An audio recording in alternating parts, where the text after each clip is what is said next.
Je n'ai jamais été seule. Je suis née à 2.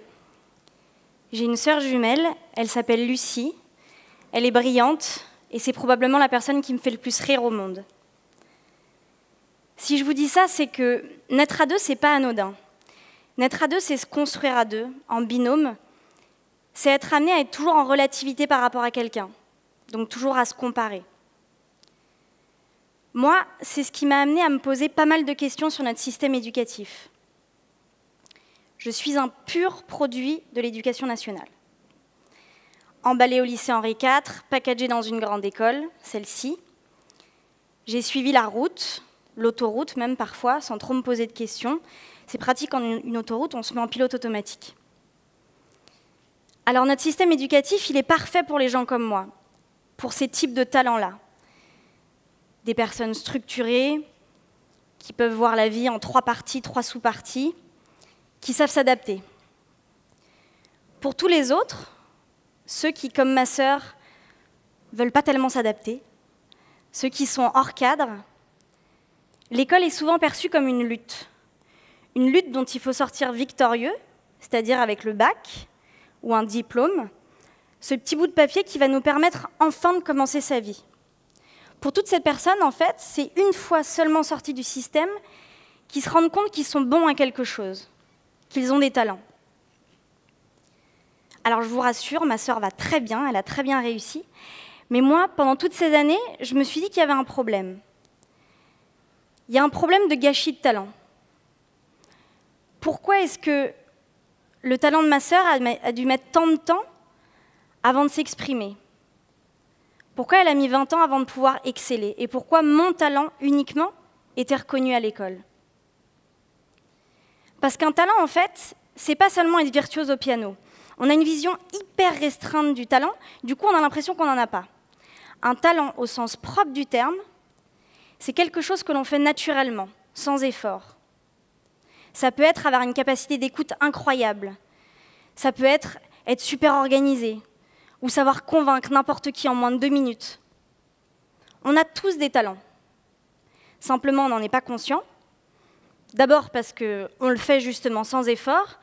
Ensuite parce que généralement, on ne les a pas tellement valorisés à l'école. Et encore plus probablement, vous ne les utilisez pas dans vos métiers. Alors pourquoi c'est important de savoir son talent? Ok, petit sondage rapide, je vous vois. Qui ici s'est déjà dit au moins une fois « je suis nul » Soyez honnête. Ok. Qui s'est déjà dit « je ne suis pas légitime dans ce que je fais » Ok. Et « je n'y arriverai pas » Ok, les 3 à la fois?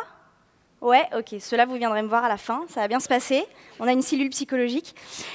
Non, sérieusement, on se dit tous ça tout le temps. Je me dis ça à peu près tous les jours.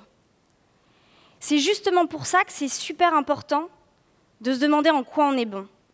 Quels sont nos talents? À quel moment dans sa vie on exprime pleinement nos potentiels? Alors moi, j'ai eu de la chance parce que j'ai été amenée à me poser quelques-unes de ces questions assez rapidement. En fait, en arrivant dans ce bel établissement, il s'est passé 2 choses. La première, c'est que j'ai perdu mon talent. En fait, je venais d'une classe préparatoire littéraire, donc je suis passée de questions métaphysiques à la gestion financière. Le choc a été un petit peu rude. Et du coup, j'étais plus si forte que ça à l'école.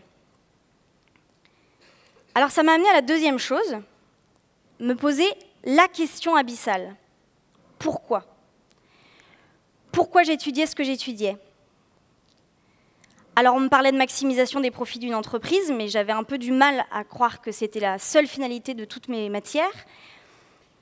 Et donc pendant cette première année, je me suis posé plusieurs fois la question de partir, de fuir. Et puis bon, je me suis dit que j'avais quand même pas mal travaillé pour en arriver là. Ça valait peut-être le coup de creuser 5 minutes. Alors je suis partie, mais à la découverte de mon école. Et c'est là que j'ai découvert cette alliance de 2 mots improbables, entrepreneuriat social. C'est ces 2 mots qui allaient me passionner pour les 8 années à venir. C'est là que j'ai compris que prendre le large, en fait, c'est parfois faire l'effort de rester. Mais bon, à l'époque, je n'avais pas encore intégré cette leçon. Pour moi, prendre le large, c'était uniquement partir loin, partir ailleurs. Alors c'est ce que j'ai fait.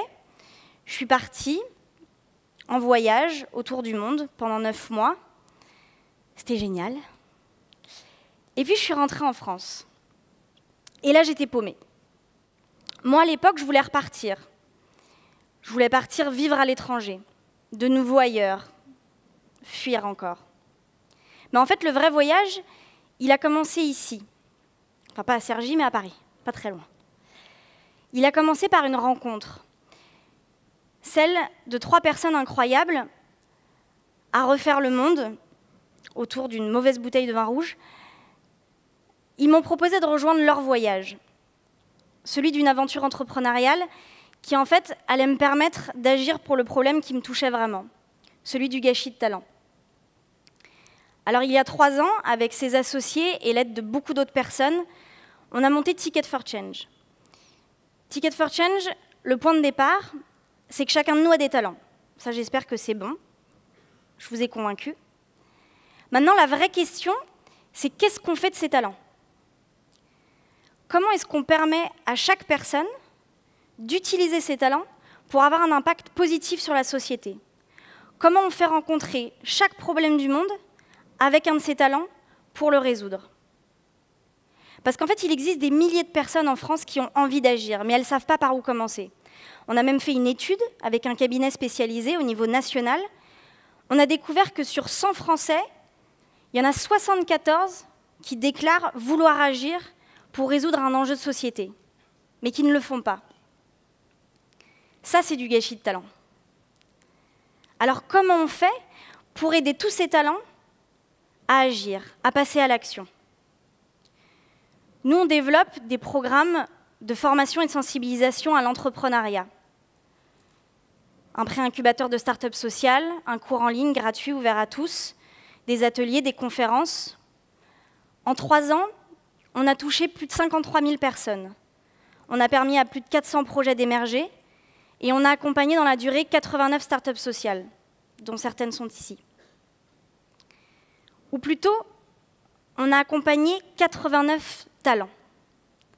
Parce que oui, on les aide à développer leurs projets, on les aide du point de vue juridique, financier, on leur fait rencontrer les bons mentors, les bons experts. On les aide sur tout ça. Mais en fait, là où c'est vraiment unique, c'est qu'on les aide à activer leurs talents. Et c'est là qu'ils deviennent vraiment entreprenants. Parce qu'en fait, entrepreneur, c'est éphémère, c'est un statut, c'est un métier. Être entreprenant, c'est durable, c'est une posture. En fait, c'est être capable, dans n'importe quelle situation, que ce soit dans sa vie personnelle ou dans sa vie professionnelle, d'aborder chaque problème qui se pose à nous en se demandant est-ce qu'il n'y aura pas une solution pour le résoudre? Alors ça tombe bien, parce qu'on va en avoir pas mal des problèmes à résoudre ces prochaines années. Des problèmes locaux, des problèmes globaux, urgents, importants, vous les connaissez. Mais j'ai 3 très bonnes nouvelles. La première, c'est qu'il y a déjà des gens qui nous montrent la voie, qui agissent, qui nous montrent que c'est possible. Je vous ai parlé de 89 d'entre eux, mais il y en a des milliers d'autres en France et des millions dans le monde. La deuxième, c'est que chacun de nous est porteur de solutions. Chacun de nous a un ou plusieurs talents qui lui permettent d'aborder chaque problème du monde avec un angle unique, particulier. Et enfin, la troisième, c'est qu'aujourd'hui, ces talents, ils ont un impact potentiel démultiplié. Grâce aux nouvelles technologies, grâce à ces ordinateurs surpuissants qu'on trimballe tous dans nos poches, on peut faire des choses extraordinaires de notre salon. On est des super-héros potentiels. Alors oui, prenez le large. Prenez le large, mais faites-le de manière entreprenante. Partez loin s'il le faut, mais partez en vous demandant pourquoi vous partez. Et surtout, partez à la découverte de vous-même, partez à la découverte de vos talents. Faites l'exercice, demain ou cette semaine, essayez vraiment de voir des situations, encore une fois, de votre vie personnelle ou professionnelle, dans lesquelles vous vous sentez pleinement vous-même, pleinement unique. Ces moments où vous sentez que vous exploitez votre potentiel, où vous êtes bon. Notez-le, gardez-le dans un coin de votre tête, ou mieux encore, dites-le, formulez-le. Alors c'est super flippant, je sais. Du coup, je vais vous montrer. Je vais le faire. Moi, mon talent, c'est ma capacité à transmettre mon énergie, à transmettre ce que je porte. Ah, c'est fait. Maintenant, c'est à vous. Alors, à vos talents, prêts, partez.